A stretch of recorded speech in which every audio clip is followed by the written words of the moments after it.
Hello, नमस्ते। कैसे हो? स्वस्थ रहिए, मस्त रहिए। आज हमारा टॉपिक है नन्हे नन्हे प्यारे प्यारे बच्चे और उनका खान पान से ही हमारा शरीर मजबूत और हट्टा कट्टा बनता है।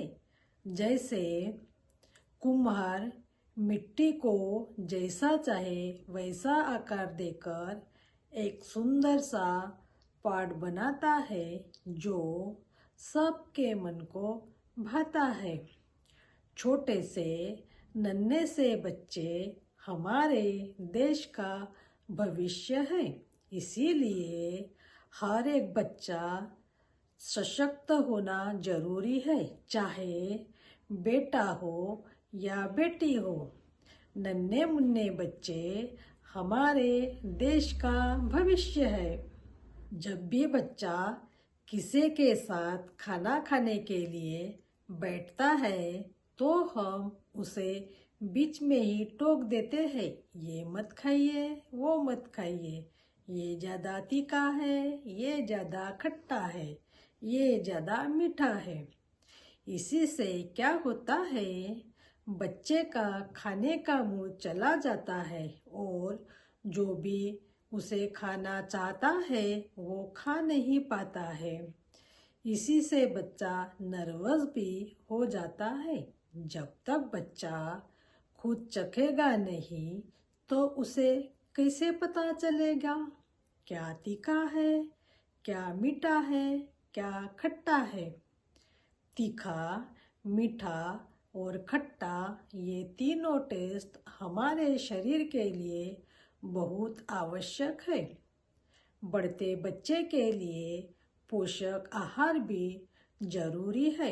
इसीलिए बच्चा जिनके साथ बैठता है बैठने दीजिए और अपने हाथों से जो भी खाता है खाने दीजिए। बचपन से ही बच्चों को हर एक सब्जी खाने की आदत डालनी है, चाहे पत्तीदार सब्जी हो, चाहे बीन्स हो, चाहे मटर हो या चाहे छोला हो। आजकल छोटे छोटे बच्चों को चश्मे लग रहे हैं, बाल पक रहे हैं। ये खान पान की वजह से ही चश्मे लग रहे हैं, बाल पक रहे हैं। हो सके तो जंक फूड से दूरी रखना बेहतर। अगर छोटे बच्चों को टिफिन देना हो तो उसके टिफिन में ज़्यादा सब्जी रोटी देना चाहिए। तीखा लगेगा तो बच्चा खुद ही नहीं खाएगा, सबके साथ सब खाएगा, तभी तो बच्चा तंदुरुस्त और हट्टा कट्टा बनेगा और बच्चे की रोग प्रतिकार क्षमता भी बढ़ेगी। बढ़ते बच्चों को पौष्टिक आहार भी जरूरी होता है। जब बच्चा स्कूल से घर आता है तो घर आते बराबर हम पूछते हैं, बेटा आपने टिफिन खाया कि नहीं खाया।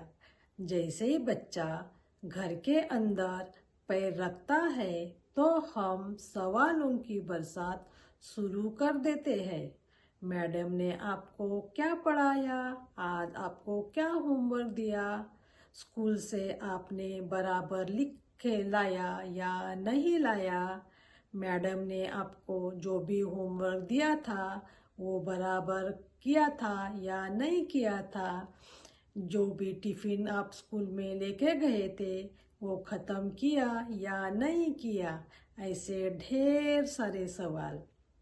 बच्चा 6 बजे से स्कूल जाएगा और शाम को 4 बजे घर आएगा तो उसे घर आने के बाद उसे आराम से बैठने दीजिए और बच्चा जो भी बातें स्कूल की बताता है उसकी बातें ध्यान से सुनिए। जब आप उनकी बातें ध्यान से सुनोगे तो बच्चा देखिए फिर स्कूल में क्या क्या हुआ ये पूरा बताता है। ऐसा हुआ, वैसा हुआ, इसने ये किया, उसने ये किया, ऐसी ढेर सारी बातें। थोड़ी देर के लिए बच्चों के लिए अपन ने चुप ही रहना अच्छा है। जब बच्चा स्कूल से आता है तो हम उसे बताना, बेटा आज हमने आपके पसंद का खाना बनाया, गेस कीजिए क्या बनाया। तो फिर बेटा बताता है, आपने डोसा बनाया होगा, इडली बनाया होगा। ऐसे वो भी अलग अलग चीज़ों के नाम बताता है। फिर उसे कहना, आप हाथ पैर धो लीजिए और खाना खा लीजिए। जैसे हम प्लेट बनाते हैं और वो अपनी पसंद की चीज़ देखता है तो बच्चा काफ़ी खुश हो जाता है और बोलता, मेरी पसंद के खाना, मेरा पसंद का खाना, और खुशी खुशी से खाने लगता है। और जो जो बातें स्कूल में होती है वो हमें पूरी बताता है। हम भी हंस हंस के लोटपोट हो जाते हैं। बच्चों को भी जब हम ध्यान से सुनते हैं तो और बातें बताने में मज़ा आता है और वो जो जो हुआ वो सब बातें बताता है। और आधा एक घंटे के बाद फ्रेश होकर अपना होमवर्क करने के लिए भी बैठता है। जैसे कभी कभार सूरज भी बादलों में छिपकर लुका छुपी का खेल खेलता है, वैसे हम बचपन में लुका छुपी का खेल खेला करते थे। ये खेल ऐसा होता है, 7-8 बच्चे या घर के आसपास में जितने भी छोटे बच्चे रहते हैं उसी के साथ खेला जाता है। एक बच्चा सब बच्चे छुप जाते हैं, उन्हें ढूंढ के निकालता है। ऐसा क्रम चलता ही रहता है। एक बच्चा जब सारे बच्चे छुप जाते हैं तो उनको ढूंढने के लिए भाग दौड़ करता है। अगर छुपे हुए बच्चे जल्दी नहीं दिखे तो बच्चा खुद से ही बातें करता है, कहाँ गए सबके सब, कहाँ छुप गए सबके सब, कोई भी नहीं दिख रहा है। और फिर इधर उधर देखने लगता है। अगर सबके सब बच्चे दिख गए तो सारे बच्चे एक दूसरे के कंधों में हाथ रखकर सर्कल बनाते हैं और जोर जोर से खुल के हंसते हैं। इसी से बच्चों का व्यायाम भी होता है और इम्यूनिटी भी बढ़ती है। पहले बच्चे मस्त ग्रुप बना कर खेला करते थे, तभी माँ बाप भी ज़्यादा चिंता में नहीं रहते थे। आजकल तो ऐसा माहौल ही नहीं रहा है। बच्चे जब खेला करते थे तो शाम होने के बाद भी उन्हें आवाज़ देना पड़ता था।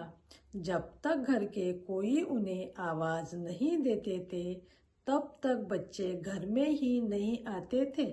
माँ बाप को भी कोई चिंता नहीं रहती थी, सब बिंदास रहते थे। अभी तो बच्चों का बचपना रहा ही नहीं। वो खुले मैदान में खेलना कूदना, लड़ना झगड़ना और फिर से झगड़ने के बाद एक दूसरे के साथ घुल मिल जाना, ऐसे लग रहा है बच्चों का बचपना कहीं तो भी हो गया है। धन्यवाद।